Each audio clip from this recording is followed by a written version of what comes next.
تعهد کردیم دیگه نمیریم انشالله، دیگه در هتل نمیریم. 5 لکه من مسلمان در هتل باید مصرف بکنم در حالی که همسایه بغلی من نان برای خوردن ندارد. عروس به طرف آرایشگاه ببرن، 15,000 20,000 افغانی در آرایشگاه تقسیم داده شود.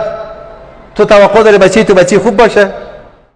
خیلی نظم خانواده های بود به هم خورده. چرا؟ چطور ما فرزندان تربیت کردیم که امروز نکاح با شوهرش با او فسخ شده به خاطر توهین به دین، ولی پدرش میگه ادامه بده زندگی را. دلش به این خوش است که الله حکیمی میاد سخنرانی میکنه. قسم بالله است که به سخنرانی حکیمی و اسلامی نمیشه. همین که خودت غرق کردی، حکیمی هم قدید غرق است. پیامدهای خطرناکی که اسراف بر جامعه اسلامی دارد چی هست؟ چقدر اسراف را من و شما مرتکب میشیم در مهمانی های خود، چقدر اسراف را ما مرتکب میشیم در عروسی های خود، در لباس پوشیدن خود. اما این نکته هم باید متوجه باشیم که حدیثی را که احمد بن حنبل رحمة الله علیه در مسند خودش نقل میکنه، پیامبر ما صلی الله علیه و سلم میفرماید کولوا واشربوا وتصدقوا، بخورین، از نعمت الله بنوشین، و تصدقوا و صدقه بدین، و البسوا لباس بپوشین، فی غیر مخیلت ولا صرف، لباس پوشیدنتان و نان خوردنتان و این مسائلتان از روی تکبر و خودخواهی نباشد و اسراف هم نباشد. ان الله یحب ان ترى نعمته فی عبده، الله دوست داره آثار نعمتها را در وجود بنده خودش ببیند. یکی از جاهایی که امت اسلامی به خصوص مسلمانان ما در او اسراف گرفتار هستند، برگزاری عروسی فرزندانشان در هتل ها به شکل امروزی که ما میبینیم. گاهی اوقات ما هم در این مصیبت گرفتار میشیم، اما کوشش بکنیم از امروز به بعد، از این لحظه به بعد تعهد بکنیم که دیگه در اموت مراسمی که در اونجا اسراف وجود داشته باشد شرکت نکنیم. خیلی دل خود به این خوش میکنه وقتی یک مجلس عروسی رو برگزار میکنه در یک هتل، دلش به این خوش است که الله حکیمی میاد سخنرانی میکنه. قسم بالله است که به سخنرانی حکیمی و اسلامی نمیشه. همین که خودت غرق کردی، حکیمی هم قدید غرق است. یا هر سخنرانی دیگه که مثل حکیمی بیاد. تعهد کردیم دیگه نمیریم انشالله، دیگه در هتل نمیریم. ما را مجبورم نکنین، اصرارم نکنین. چطور یک مجلسی که در اونجا بگویم قال رسول الله صلی الله علیه و سلم، یا در اونجا بگویم قال الله عز و جل، در حالی که در اونجا اسراف محیطش محیط ایمانسوز باشد. اسراف هم با اوج خودش، 5 لکه من مسلمان در هتل باید مصرف بکنم در حالی که همسایه بغلی من نان برای خوردن ندارد.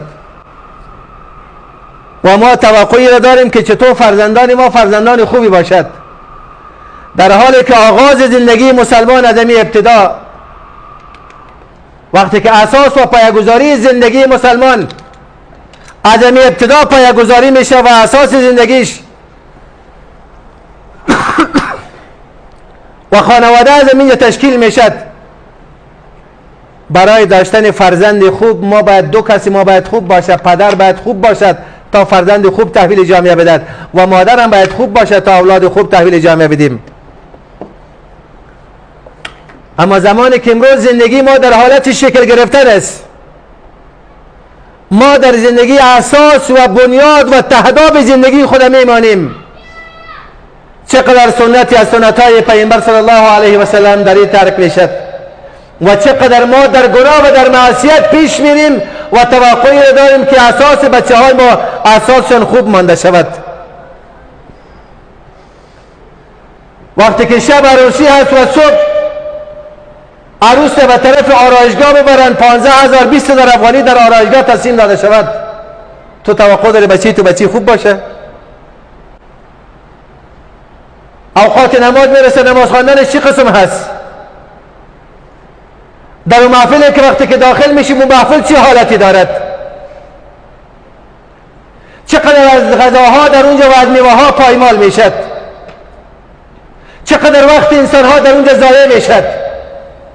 در یک مصیبت قرار نمیگیریم، چندین مصیبت دست به دست هم میداد. تصمیم میگیریم از امروز که اساس زندگی خود و اساس زندگی فرزندان خود بر اساس دین پایه‌گذاری بکنیم، احساس مسئولیت بکنیم. دوستیتان با کسانی باشد که نظر فکری با شما برابر است. اسراف پیامدهای خیلی خطرناکی دارد. تعداد زیادی از دختران ما و فرزندان ما چرا مجرد ماندن؟ به خاطر که مصارف عروسی بالاست. شما باور بکنین که به مراتب زنگ ها می آید. یک خواهر سوال میکنه، میگه من سنم 25 ساله هستم، 30 ساله هستم. خواستگار می آید، پدرم مخالفت میکنه، مادرم مخالفت میکنه. چرا توقعات بالاست؟ چرا با فرزندانتان دشمنی دارین؟ دختر تا سن 20 سالگی خواستگار دارد، نهایتش تا 25 سالگی. از 25 به اون طرف وقت زمینه ازدواج براش برابر نشود به خاطر سختگیری پدر و مادر، دختر کم کم به طرف دیپریشن میره، از نظر فکری، از نظر روحی و روانی زیر تاثیر قرار میگیرد. خیلی نظم خانواده های بود به هم خورده. چرا؟ به خاطر که ما اسراف را پیشرویش در عروسی ها نگرفتیم، مصارف گزاف در عروسی ها جلوگیری نکردیم. دختران ما و فرزندان ما به طرف دیپریشن و به طرف بیماری های روحی روانی رفت. در انتخاب داماد خیلی دقت بکنین. یعنی زنگ هایی که به ما میاد، خواهر زنگ میزند میگه من 4 سال یا 5 سال است از عروسی میگذرد، شوهرم نماز نمیخواند، به الله توهین میکند، به پیامبر توهین میکند، به قرآن توهین میکند، به اسلام توهین میکند. خواهر نکاحی در بین شما دیگه نماندد، این نکاح از بین رفتد. میگه به پدرم میگه پدرم میگه که من خود عزت آبروی خود به خاطر تو نمیبرم، با همین آدم زندگی بکن. یعنی چی خیر؟ چطور ما فرزندان تربیت کردیم که امروز نکاح با شوهرش با او فسخ شده به خاطر توهین به دین، ولی پدرش میگه ادامه بده زندگی را. چرا عروسی ها را سخت گرفتیم؟